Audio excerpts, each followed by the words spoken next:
প্রমাণ না হওয়া পর্যন্ত।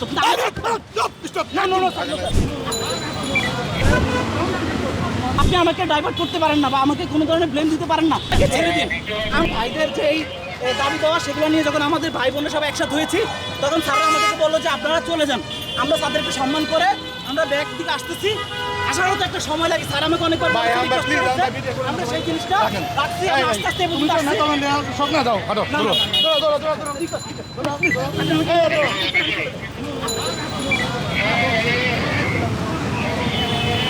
আপনার নামটা কি? আরিফুল ইসলাম আরিফ। আপনি কেন চলে যাচ্ছেন? আমি স্টুডেন্ট, ঢাকা ইউনিভার্সিটির 8 নং সেকশন। আর জাস্ট এখান থেকে লোকজন ছিল, ওখানে আমি ছিলাম, ওখানে নিয়ে এসলাম।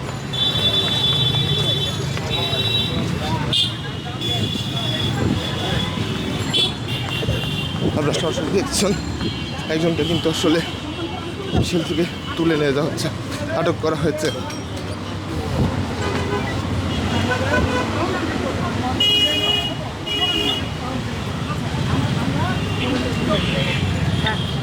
আমাদের রিকোয়েস্ট, আপনি আমাকে একটা সুযোগ দিলে আমি চলে যেতে পারি। আমাদের মধ্যে জামাতের কথা ঢুকে নাই স্যার, এটা আপনার ভুল। আপনি যেই চিন্তা ভাবনা নিয়ে কথা বলতেছেন স্যার ভুল। আপনি আপনার জায়গা থেকে সঠিক, আমি আমার জায়গা থেকে সঠিক। আপনি আমাকে ডাইভার্ট করতে পারেন না বা আমাকে কোনো ধরনের ব্লেম দিতে পারেন না প্রমাণ না হওয়া পর্যন্ত।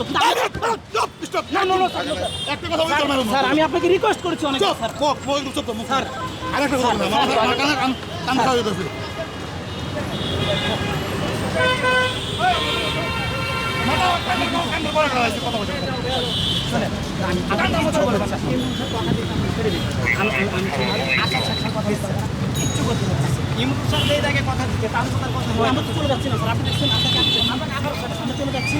ছেড়ে দেবে এটা ঠিক আছে, কিন্তু এই মুহূর্তে যে আপনি ধরে নিয়ে যাচ্ছেন না, পরিস্থিতি যে করতেছেন স্যার, এটার জন্য আপনি যতটা ভালো মনের অধিকারী প্রকাশ করতেছেন ঠিক সেইভাবে কিন্তু আমি আপনাকে অ্যাপ্রোচ করতেছি না, আমি রিকোয়েস্ট করতেছি। আমি রিকোয়েস্টের শুরু করুন শুরু আপনার কাছে আবেদন করছিলাম, আমাকে ছেড়ে দিন।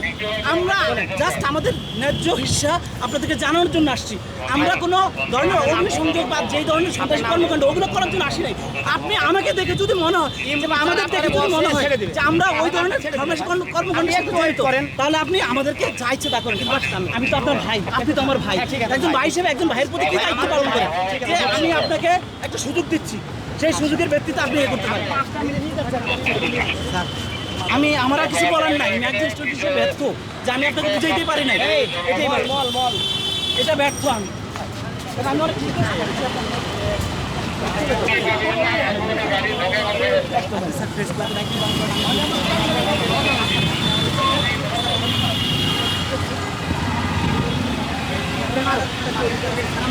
বলতে পারছি চলো আপনাদেরই থাকবে। আপনারা তো আমাদের ভাই, আপনারাই তো আমাদেরকে প্রটেক্ট করেন। আমরা প্রটেক্ট করলে আপনারা তো প্রটেক্ট করেন আমাদেরকে। হ্যাঁ, আপনাদের তো কথা হলে তো আমরাই তাই। এই সময়ে এসে আপনারা কেন আমাদের উপর এত নির্যাতন করতেছেন? আপনাদের পিছে সর্বদা ছিল, বলেন। টেনশন নেই না,